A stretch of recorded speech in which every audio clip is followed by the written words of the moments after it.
تو ابراہیم نے کہا کہ بیٹا، میں خواب میں دیکھتا ہوں کہ گویا تم کو ذبح کر رہا ہوں، تو تم سوچ لو کہ تمہارا کیا ارادہ ہے۔ انہوں نے کہا کہ ابا جان، جو آپ کو حکم ہوا ہے وہی کیجئے، اللہ نے چاہا تو آپ مجھے صابروں میں پائیے گا۔ اس طرح جب دونوں نے حکم مان لیا اور باپ نے بیٹے کو ماتھے کے بل لٹا دیا، تو ہم نے ان کو پکارا کہ اے ابراہیم، تم نے خواب کو سچا کر دکھایا، ہم نیکوکاروں کو ایسا ہی بدلہ دیا کرتے ہیں، بلا شبہ یہ کھلی آزمائش تھی۔ اور ہم نے قربانی کی ایک بڑے جانور سے ان کا یعنی اسماعیل کا فدیہ دیا، اور پیچھے آنے والوں میں ہم نے ابراہیم کا ذکر خیر باقی رکھا کہ ابراہیم پر سلام ہو، نیکوکاروں کو ہم ایسا ہی بدلہ دیا کرتے ہیں،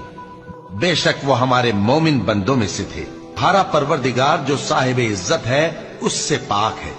اور پیغمبروں پر سلام اور سب طرح کی تعریف اللہ رب العالمین کے لیے ہے۔